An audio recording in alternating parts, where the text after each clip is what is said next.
February 17th, 2020. It's a 7 p.m. regular meeting. For the record, Mr. Golder, Mr. Sandler, Ms. Burton, Mr. Childers are all absent. We do have a quorum. Underneath tab 1 in our books, there's the minutes from from the January 21st meeting. So if members could take a look at that, and when appropriate, I can take a motion.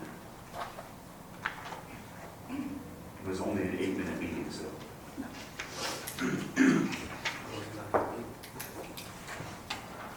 I move that the minutes from the from the January meeting be approved. I second. Great, I have a motion and a second. All in favor? Great, it's unanimous. Moving on to discussion action item number 2. Actually, Chairman Peace, Yes. actually, I slid in a little thing, it's somewhat new, but it's specific for today, for announcements. I had just a brief announcement to note that, unfortunately, Mr. Delon Hill is going to be leaving us. He's heading back to the San Antonio area, be closer to family, and he has a new position out in that area. So, You sure? I'm sure. That's actually really, really sad. Yeah, sorry guys. Well, let me publicly thank you for your service. Yes.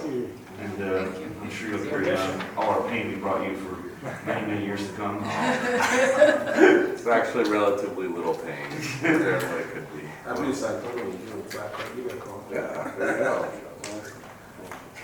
Sorry for the interruption. No, please, that's a phenomenon. That's the most important part of this meeting, probably. No offense to that. Eric's dealt with a lot of our issues. Since we're interruption, should I do these announcements? It looks like there's a bunch of announcements that I didn't. No, that was just legally noting that on there, Okay. just to allow me to do it. Yeah. Thank you, Eric. Thank you. Appreciate you all. And now, without further ado, I guess, still sadly, we'll do item number 2, discussion action items. Consider and act upon a request by Randy Erdley, Weird Associates Incorporated, to approve a site plan for Sunnyvale Commons Retail at or about 184 South Collins Road. That's item number 2, your tab.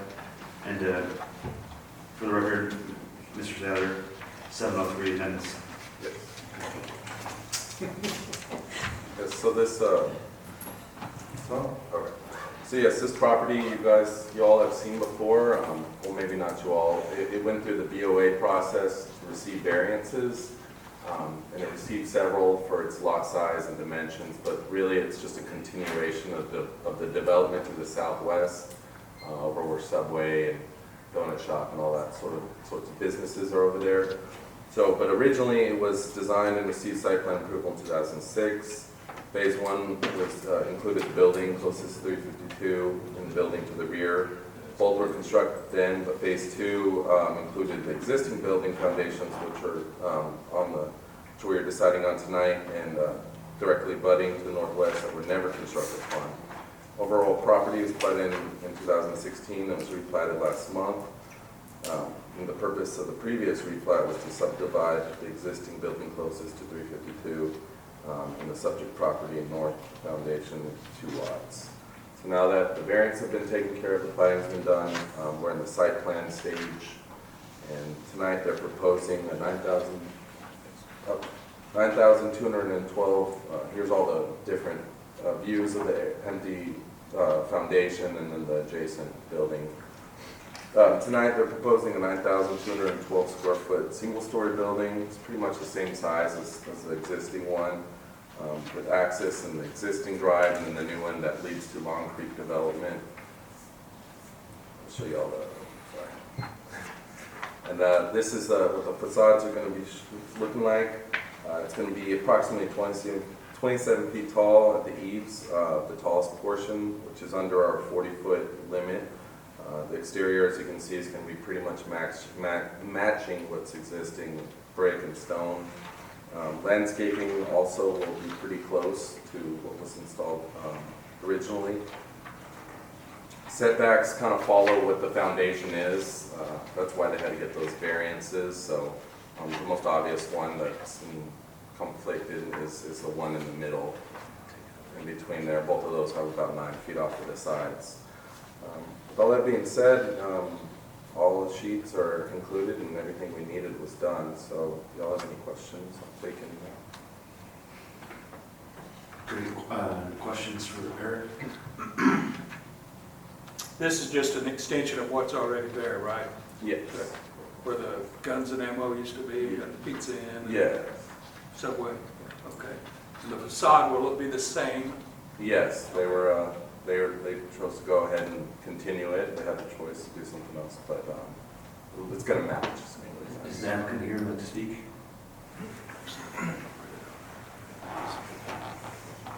Sir, if you just state your name and address for the record. Absolutely. Randy Ardley, Weir and Associates, 2201 East Lamar Boulevard, Arlington, Texas. I think staff's done a good job, accurate job of describing what the project will be, and I'm here to answer any questions you may have. Commission, questions for the applicant? Good evening.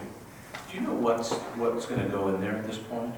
I do not know personally, no, but I mean, it's a retail development, so I think that some of those similar tenants that you've seen with the other development would be probably a good representation of what we're looking for here.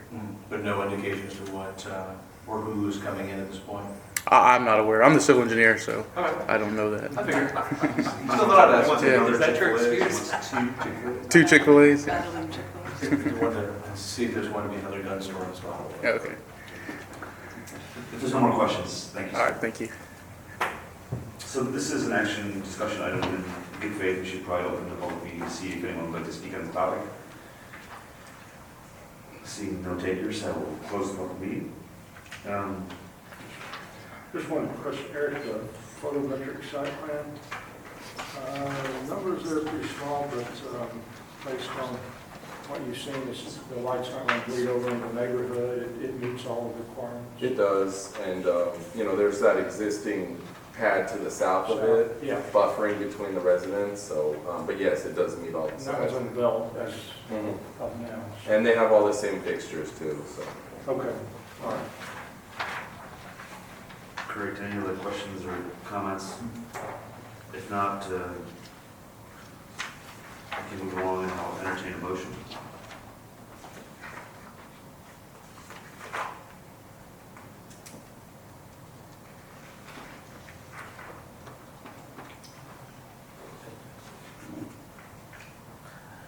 I move a motion to approve.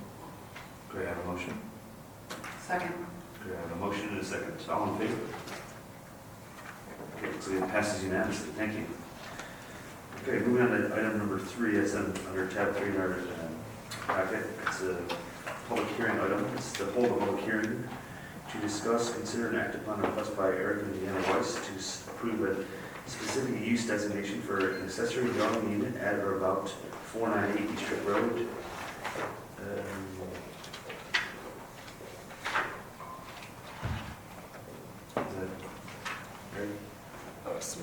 That's me. Chairman, Commission, the applicant owns residential property located at 498 East Trip Road. The property is currently zoned SF1 and it's approximately 5 acres in size. Staff mistyped there and noted it was 4, it's actually 5. The applicant is requesting a specific use designation to construct an accessory dwelling at the rear and side of the home, the primary home. The Unified Development Ordinance requires an SUD for any proposed accessory dwelling use. The applicant proposes to construct a 4,500 square foot building, and a portion of this will be the accessory dwelling, and this is what triggered that. The accessory dwelling itself will be approximately 1,500 square feet, noted there in the yellow, and the green is the remaining 3,000 square feet that will serve as a barn and multi-purpose area and utility room. Staff has noted the standards for accessory dwellings for consideration for the commission. And I'll also note that if you look at the orientation and where it is located with the existing drive, the applicant has proposed to put a front garage that will be facing Trip Road. And part partially the reason for that location is because this will be for an RV, a fairly tall RV, and maneuverability. He noted that as the best location as far as the design. And also there's other notations as far as his request for the exception in the staff memo. It's due to the large drainage easement on the property. That's one reason. The door will be a decorative cedar finish. The barn as a whole is located on the east and south of the primary residence and well behind the street side build line. And number 4, neighboring homes to the east and west have north-facing garages that are located behind the front build line of their primary residences. And I'll let the commission delve deeper into that, and the applicant is here to speak to that request. Okay. Before the applicant speaks, any questions for Rashad? Okay, great. Thank you, Rashad. Excuse me, I've got one. Now, this has all been approved by the Board of Adjustment? No. In this situation, since it is a SUD, he can come before P&Z and council during the request, because it has to come before these boards either way, and request an exception. Now, if y'all decide not to allow that exception, his other means could be to go back to the Board of Adjustment to get an actual variance for the request. But staff was seeing this as an opportunity to kind of do it simultaneously, get an approval by a board, and there are, like I noted, special conditions that can be allowed when you have conditional use permits. What it used to be titled that, now we call it specific use designations.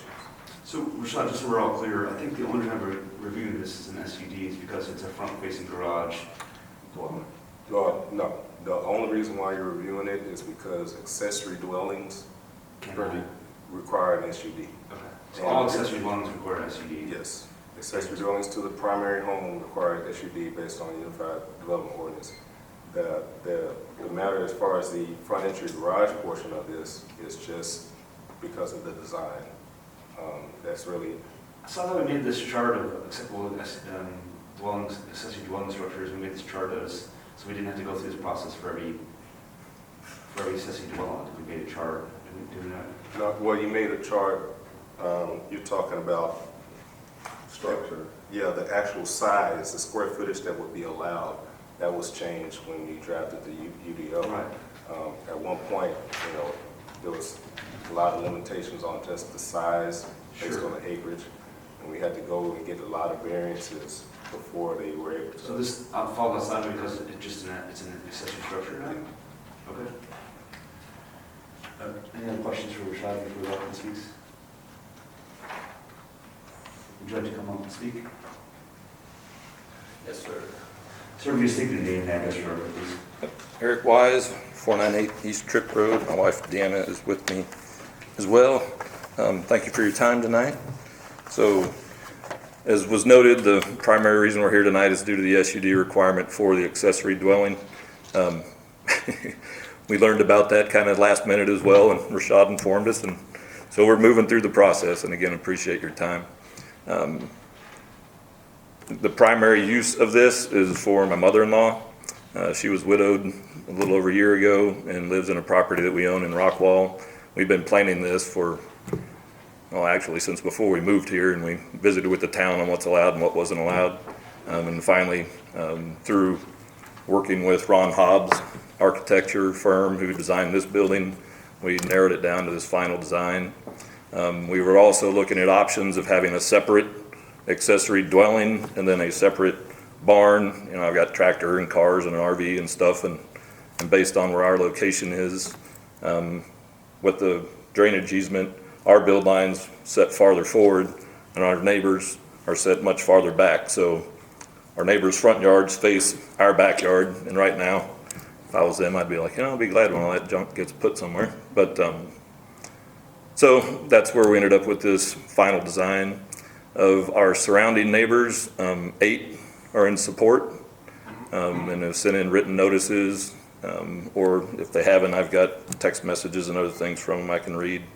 In terms of the garage door, we went and just did a quick survey of the local area. And we're surprised to find out that between East Trip, Rebecca, Eleanor, Watha, East Fork, and North Pascal, just a little drive around our house, there's 60 residences that have north-facing attached garage doors and/or detached buildings with doors, barn doors that face the street. And so I got a list if you'd like to have it. 60, yes. And I've got the list of the addresses. We didn't want to impede traffic, so we might have a few addresses off. And then in this illustration, I'd like to hand you. Hopefully there's enough copies to pass along. Our address is, as you see up on the map right here. And then just due to the design, it doesn't bother us, but our neighbor that lives across the street, when we walk out our front door, we look into their 4-car garage. You know, it's on the side of their house, but we still look straight into it when we walk out the front door of our house. And we have no problem with that at all. You know, it's just the way it happens to be. Where we are on the curve, slight little bend in the road there on East Trip, unless you happen to be in a very narrow window in front of our house, you won't notice that door. At present, our neighbor to the east, it's fully treed along that property line. I have cattle, or we have cattle, so I maintain that lot next door to us, even though we don't own it. I know eventually somebody could get rid of those trees, but our On the west, you maintain? east, I mean, that empty lot on the east, you maintain? right. And so our plan is to do screening along that side as well, so that, you know, eventually if those trees are removed, it would still not be seen unless you were pretty much right in front of it. And then just kind of a point, but the family that has their lot there highlighted in red, that is the only opposed to our plan. And I don't know if they came and looked at what the overall plan is, but they, in their house, have a rather nice, large metal building behind their house that was approved within the last couple of years. It also has front-facing garage doors, so that was a little surprising to us. But any specific questions? Commission, any questions?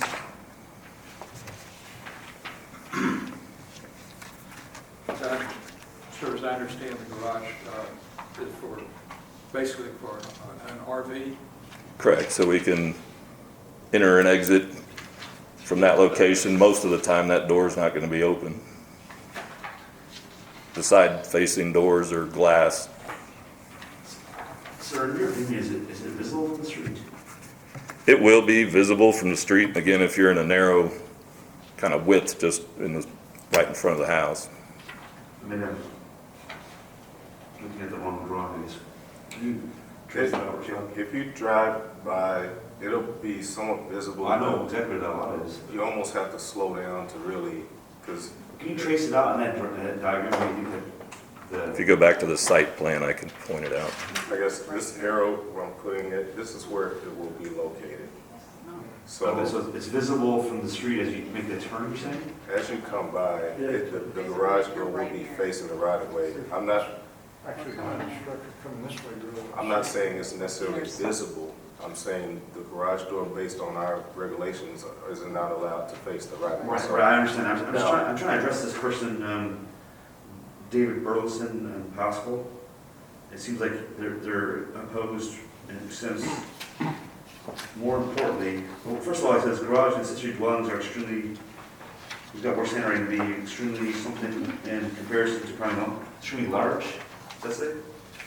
But does that say large? I I'm don't looking at Mr.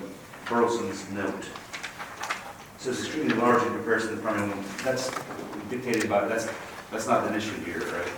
know, because I mean, if you're considering the entire It's a accessory 5 acre lot. structure, it's a 5-acre lot.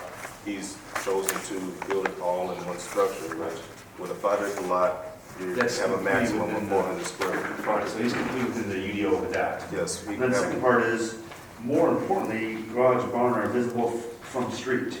And I assume he means not from Pascal, but Trip, true, and that little section there. yes. Okay. And inconsistent with current requirements and surrounding proper. What does he is referring to as his current requirements? Well, I think, and you spoke to Mr. Weiss, the person who was noting opposition, actually has an accessory structure as well. At the time, of course, you know, the Unified Development Ordinance required the accessory structure be masonry and meet all these other criteria. I think we received some variances for that, but that's the regulations that this gentleman is speaking to. Oh, so he may be using the previous UDO to kind of escape this. Well, not even the previous UDOs. Keep in mind, we do have that house bill that's in place. So his structure is meeting most of the requirements, but as far as the exterior, he's using a metal veneer and a stone base. So that may be what the resident is speaking towards. I can't remember the exterior of your primary home, but there is a combination in which with the House bill, he's allowed to propose a mix. This is completely in line with our UDO. With the House bill, which restricts Oh, our ability gotcha. to require masonry exteriors. Right. Right. Oh, gotcha. The new House bill, we can't restrict any sort of building. Right. Yes. But so what is your house is very similar to this, right? Correct. So our house is Metal roofing on it and- it's metal roof, stone facade. It's actually It looks just like this. concrete Yeah. walls, so, Just right. like this, it looks very similar to. From a design standpoint, yes, it ties in nicely with the primary home, yes. What's the square footage of your house? We're 4,600 square feet, plus garage space that isn't counted. So if you counted our garage, we're over 5,000 square So feet. the structure is actually smaller, slightly. Correct. Roughly the same size. Right. And of the auxiliary dwelling unit that we're talking about, roughly 900 square foot of it is for my mother-in-law. And then, as you saw in that, we're also doing a pool and doing other improvements on the property. So there's a separate bathroom, a workout facility, and a little carve out for me to have a private home office. So, which all of that we could have done if all of this would have already been approved, I believe, if we hadn't have done the apartment. So it's really specific to the apartment. And then Rashad brought up about the door that faces the street. I guess when you look at the angle there, it's technically not straight onto the street, it's at an angle to the street, so. So he's going to have his mother-in-law live there? Yes, it's the SUD portion of this, and of course, if we didn't have the SUD portion, would have to have gotten a variance for the front facing. Right, but I know it's neither here nor there, but it seems a little, I feel like we should have caught that. And, I mean, people want to build mother-in-law suites, that's not uncommon to have their family live by them. Yeah, well, I mean, you're talking about in the drafting of the UDO? Yeah, I feel like we should have caught this part. Yeah, I agree that, administrative approval of this would have been great. No, I'm not blaming you. I feel like that this is, maybe in the next iteration, we should try to pay attention to what we're learning here and say, I mean, I think this is a very, I mean, you put it in your house, you put it, It was somewhat addressed in regards to the acreage that would allow this. They had some concerns with regard to it being allowed on 2 acres or less, but now I believe it's 2 acres or more. 2 acres or more. Yes. yeah, he has 5 acres, it's a nice spot. Yep. Beautiful. No, I think it's appropriate. Does anyone have any more questions for that? I've got one question. Approximately how many feet is this from the garage door from the trip road?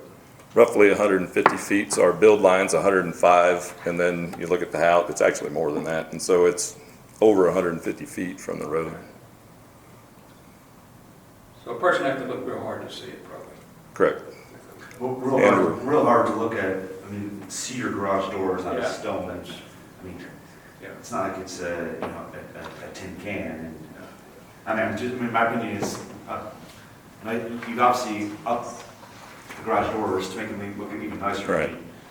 That's One of my primary things is, we had a little sticker shock because I designed it, and then we had the architect make it look even better, and then I got my price and was like, whoa, that's a little more than the square box with no eaves, and so, but we want it to look nice. Again, the properties to our east and west and even across the street are some of the kind of marquee houses in the area, and so we don't want to detract, we want to Sure. stay up to standards. Any more questions for that, Nick? Thanks, sir. Questions for HR? Discussion? So with respect to Mr. Burleson's comment, I'll just note that Mr. Wilson's not here in attendance at this meeting, so when the statement inconsistent with current requirements is used, it's unclear what he specifically is referring to, and any conversation that we had on the record about what we think he's referring to is just speculation on our part, so we don't know. Thank you for that clarification, sir. You just remind me to open the public meetings, so I'm sorry, but thank you for doing that for me. I'll go ahead and open public meetings. Does anyone like to speak on the topic?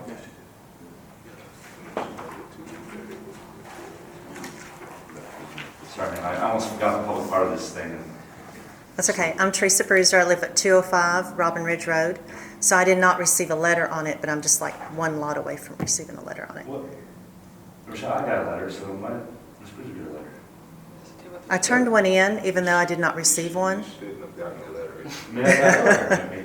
Well, Maybe you guys. Ms. Burleson give you one, perhaps? we have the issue when we send out these notices and somebody wants to go and get additional. No, I did think we were a little far away. Is she within she's within the book line, or the one? Well, I'm just Yeah. right across the way. 200-foot buffer notice, those within that area get notified, so Yeah, because you're up on Robin Ridge, right? you Yeah. must have. Okay, so you're saying you did not get enough? I did not, but I came tonight in support, just saying You that. did not, and you should not have gotten one. Should not have gotten one, did not get one, to be clear. Did not get one, should not have gotten one, did not get one. So probably one lot shy of getting one, shall I say. But I am in support of it, and I'm a real estate agent. And, you know, I think it's a good time just to take a moment to say that what all you've brought up tonight is very real. It's very, very hard. I have clients all the time wanting 2+ acre pieces of property so they can build a second home or have a shop so they can have a hobby. And it's really hard with the way it's written to be real specific with them. I always have to continually have them, you know, talk to Rashad, or I'll have to call up and ask questions, and still not clear 100%. So it would be really nice to have something that's a little more specific. I don't know that we can, with the way the lots are done here in Sunnyvale, if you can really avoid, especially on a lot of these skinny lots, not having a front entry if you're going to have a workshop or store your, you know, an RV. I think there's one right there in Deer Creek that's been approved that faces the road in Deer Creek that's been approved for an RV that was built, and it's in an HOA. Yeah, no, So- your point is understood. I think, you know, to correct Rashad and Eric, they have revamped all that stuff to make it. Yeah. I mean, I can't imagine that, I mean, 6 years ago, 7 years ago, 8 years Oh. ago, it was nearly impossible to even put, you know, a reasonable. So these guys have done an amazing job. They have. I mean, I think we have more work to do, Yeah, honestly. but just to make it a little bit clearer and a little more specific and a little bit easier to be able to find and be able to identify exactly what's allowed would be really great. Right, and I think it's due to these cases where we learn from these cases, Right. and then take it back to you know, our UDO and say, okay, we forgot this, we left this out, we didn't address, you know, with people like Right. you that kind of help us. Well, we're a see- unique town. We have a whole lot of variety in this town. And so people come here and they're attracted here because of that. And they want to be able to use that property outside of what an HOA would allow you to use it. But we want it to be nice. We want it to look good. And I think the Wises have definitely gone over and above on that. So I just wanted to step up today and Well, thank make a you. comment on Thank you that. for doing that. Okay, thank you. Got questions, Mr. Reed? Unless you know what's going to be at the Sunnyvale Collins retail lot. Well, I guess you probably have what's allowed and what's not allowed, right? No gun shops and more Chick-fil-A's apparently. Didn't say never, I just inquired about. Very ambiguous. Any more discussions, questions, comments? I mean, to me, like, this is a person that's gone above and beyond. I think, sort of, in my impression, and I kind of will say this to, I think this person who does not think this is appropriate, I think he's gone above, the applicant's gone above and beyond sort of what we asked them, and they want to do what is right by their property, and they sort of, by necessity, they need to have a front-facing garage. I think, there's some more letters. today. Yes. There's a letter by Mrs. Bellows. She's at 424 East Drive. There's some other letters there that were received via email that were submitted after the packet went out, and they were on the day of sale. So Ms. Bellows, a structure this size in all metal would be distracting and not cohesive to the residential area? Okay, so it's partially stone, it's partially metal, and we can't even change that if we wanted to. You could ask, but I mean, it's not necessarily required. Sure. And then the second part is also with part of it being a dwelling, it needs to be a large percentage masonry. Okay. What do you say, it's 10-15% masonry? Looking at the picture, just trying to guess. I would say so. Yeah. Where is 424 East Strip? It's down closer to where the church is, not too far from it, at the intersection of Collins. So these people also Yeah, garnered letters from, Out of the east of Pascal, just a yeah, from another Somebody residence. right across. It's not okay. somebody And where is next- 428 East Strip? Right on the corner. It's back, it's about right here, if you look to the east, close to Collins. So I think for the record,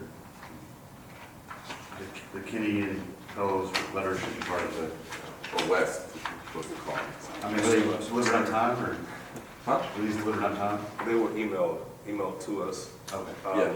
So they are part of the record, and they will be forwarded on to council. Okay. But they don't count towards the percentage that we calculated. Okay. So they're kind of You're not right. bugged by the idea of it's not completely stone, or not completely, not completely brick or stone. Probably is. You got questions? Just making No questions? Any more questions, comments? I'm a little nervous that you told me that I said council, someone was here. I feel bad about that, actually.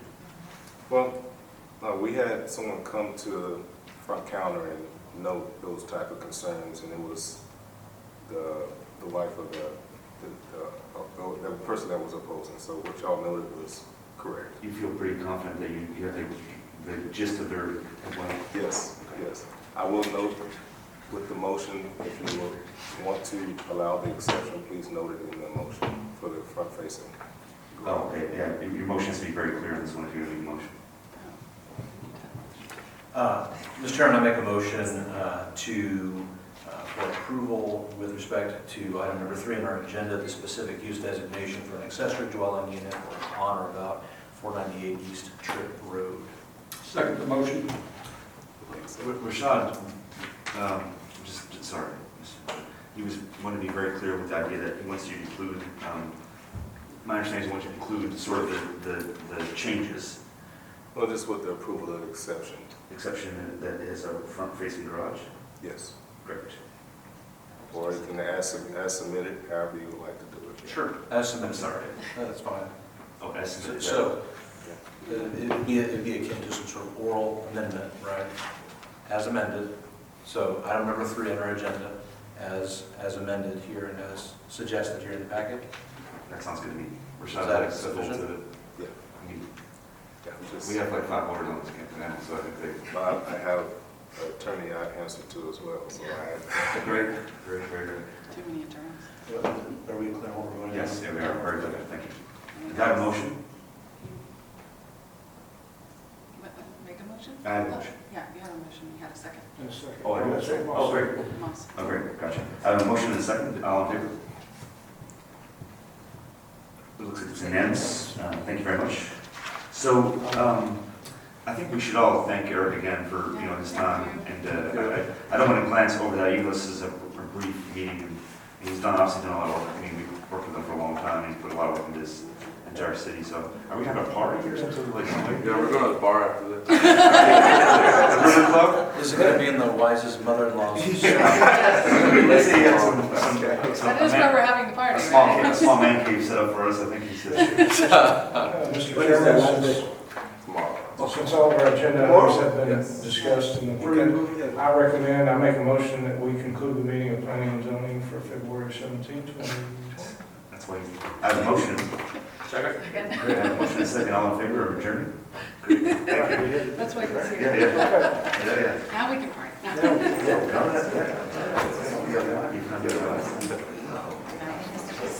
The attorney, yeah, she's not messing around. She was actually, it seemed like it.